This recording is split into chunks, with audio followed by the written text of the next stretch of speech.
সবাই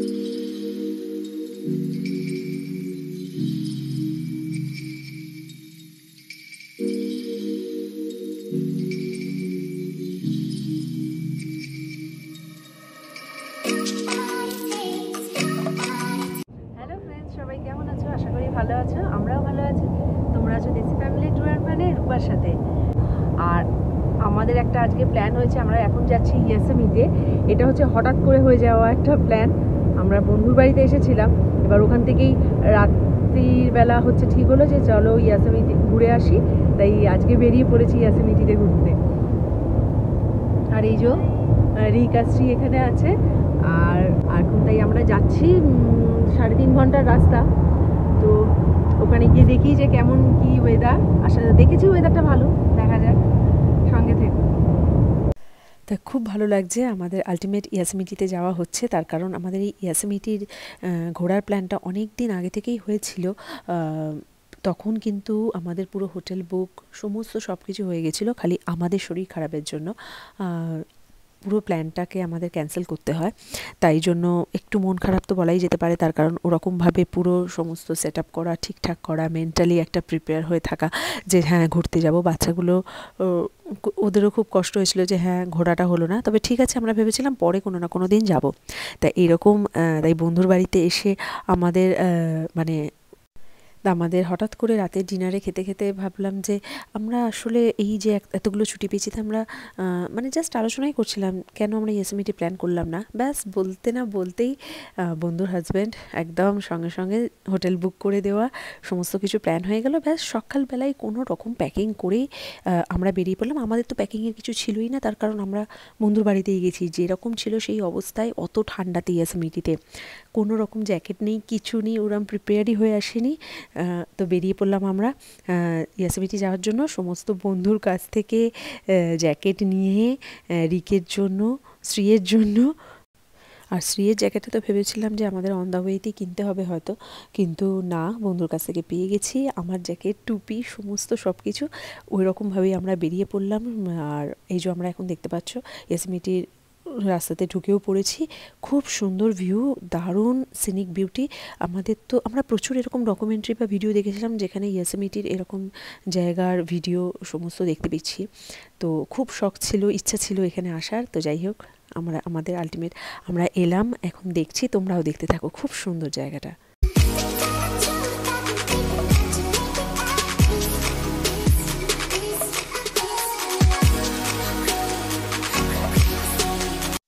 খুব সুন্দর ফল কালার হয়েছে কিন্তু এখানে। আর রাস্তাটা তো প্রচণ্ড আঁকাবাঁকা। আমরা যেই সাইডটাতে আছি তার অপোজিট সাইডে দেখা যাচ্ছে রাস্তাটা, আর সেখানে গাড়িগুলো মনে হচ্ছে ঠিক খেলনার গাড়ির মতো। আর এতটাই টার্ন নিতে হচ্ছে বা এতটাই নিচে খাদ আছে, ভয় তো লাগছে। চোখ কান খুলে একেবারে ড্রাইভ করতে হবে। আর আমরা পার্কে এবার সামনেই চলে এসেছি। ইয়াসেমিটি ন্যাশনাল পার্কে ঢোকার জন্য একটা এন্ট্রি ফিস আছে, যেটা হচ্ছে পার কার $35 করে, মানে ওই 2913 টাকার মতো।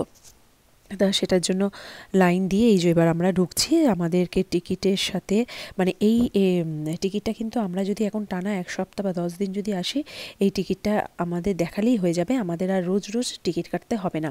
এই একটা টিকিটে 1 সপ্তাহ বা 10 দিন এরকম চলে। তার সাথে একটা ম্যাপও দিয়েছেন। এবার হচ্ছে আমরা ঢুকে পড়েছি আর কি ইয়াসেমিটি ন্যাশনাল পার্কে। একটা টানেল পড়েছে। তা খুব সুন্দর সিনিক বিউটি এতক্ষণ তো দেখতে পেলাম, এবার তো আরও সুন্দর সুন্দর আসবে। প্রচুর ঝর্ণা আছে।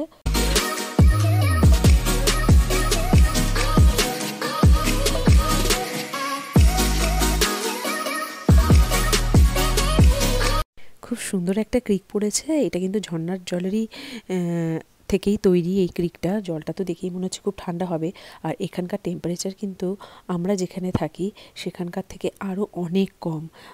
এখানে কিন্তু প্রচুর ঠান্ডা। আমরা এখন ঢুকে গেছি পুরো ইয়াসেমিটির যে বিগ হার্ট রক যাকে বলে, যেটা দেখতে পাচ্ছ সেইখানে। আর এখানকার কিন্তু এই সৌন্দর্যটাই কিন্তু টোটালি এরকম বিগ হার্ট রকের এরকম সেই দেওয়ালের মতো লম্বা লম্বা সেই পাহাড়গুলোকে দেখতে। আমরা সাধারণত পাহাড় মানে কি জানি, ব্রাউন কালারের পাহাড় বা ট্রায়াঙ্গেল শেপের, কিন্তু এখানকার বিগ হার্ট রকগুলো একটু অন্যরকম। আর হোয়াইটিশ সব, দেখো সাদা সাদা। তো যাই হোক, আমরা এখন চলে এসেছি একটা চার্চের কাছে। তো এখানে কিছুক্ষণ থেকে তারপর আমরা অন্য জায়গায় যাব।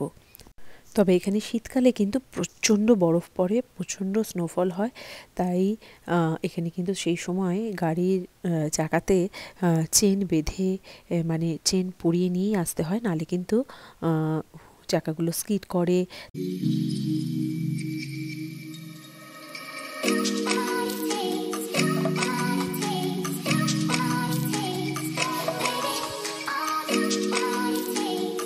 আর ড্রাইভিংও খুব স্লো হয়ে যায়, প্রচুর সময়ও লাগে, কিন্তু সেই সময়কার আবার অন্যরকম বিউটি, অন্যরকম সিনিক বিউটি। যাই হোক, সামারে একরকম, ফলে একরকম, আবার উইন্টারে আর একরকম। তো এখানে তো আমরা এসে দেখছি খুবই ঠান্ডা টেম্পারেচার, আর অপূর্ব সুন্দর যে ওই যে রোদটা পড়েছে পাহাড়গুলোর মাথায়, অপূর্ব সুন্দর লাগছে জাস্ট। আর কিছুক্ষণ পরেই আমরা ভিজিটার সেন্টারের দিকে যাব।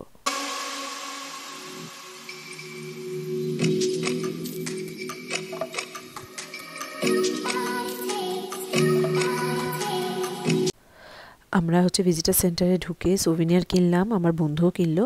কেনার পর ওখান থেকে বেরিয়ে ভাবছি এবার কোথায় লাঞ্চ করা যায়। যদিও আমরা ব্রেকফাস্ট ভালোই করে বেরিয়েছিলাম, কিন্তু এবার তো একটু খেতেই হবে, বাচ্চাগুলোও আছে আর আমাদেরও খিদে পেয়ে গেছে, তাই ভাবছি কোথায় খাওয়া যায়। যদিও এখানে অনেকগুলো রেস্টুরেন্ট আছে দেখতে পাচ্ছি, আর বেশ সুন্দর করে সাজানো গোছানো, অ্যাম্বিয়েন্সটা খুবই ভালো দেখে মনে হচ্ছে, তাই ভাবছি ওখানেই ঢুকি। বাইরে বসলে হিটিংয়েরও ব্যবস্থা আছে, আর ভেতরে তো হিটিং আছেই।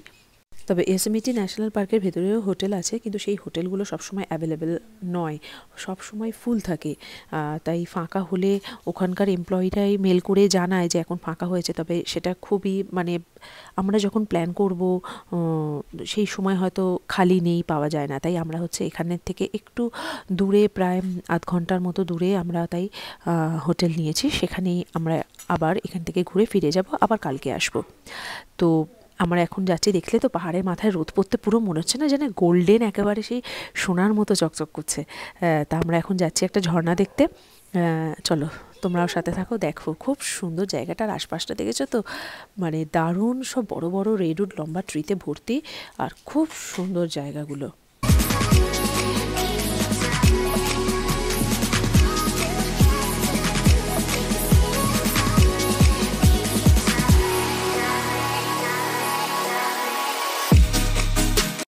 আমরা এখন যাচ্ছি লোয়ার ইয়োসেমিটি ফলস দেখতে।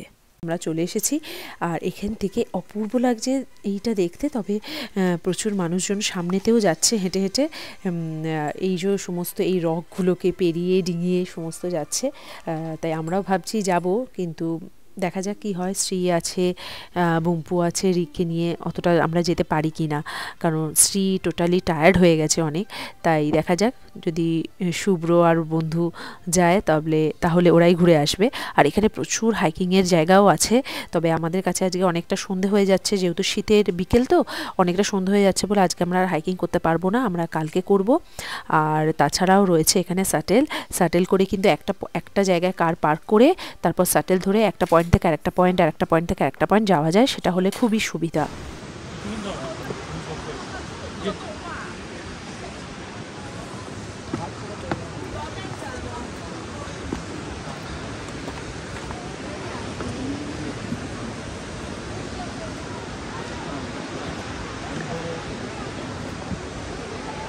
জলের কি আওয়াজ শুনতে পাচ্ছ?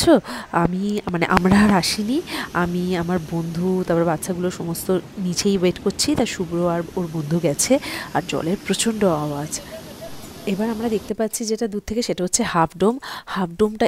এটা হচ্ছে হাফডোমের উপর যখন সূর্যের আলো পড়লে যেমন সুন্দর লাগে, সেরকমই আজকে আবার পূর্ণিমার আলোতেও ঝলমল করে। এই যে আমরা একটা ফটো নিয়েছি, তাই অনেক মানুষজনই সেই মুহূর্তটার অপেক্ষায় বসে থাকেন কখন সেই চাঁদের আলোটা পাহাড়ের মাথায় পড়বে আর অপূর্ব সুন্দর লাগবে।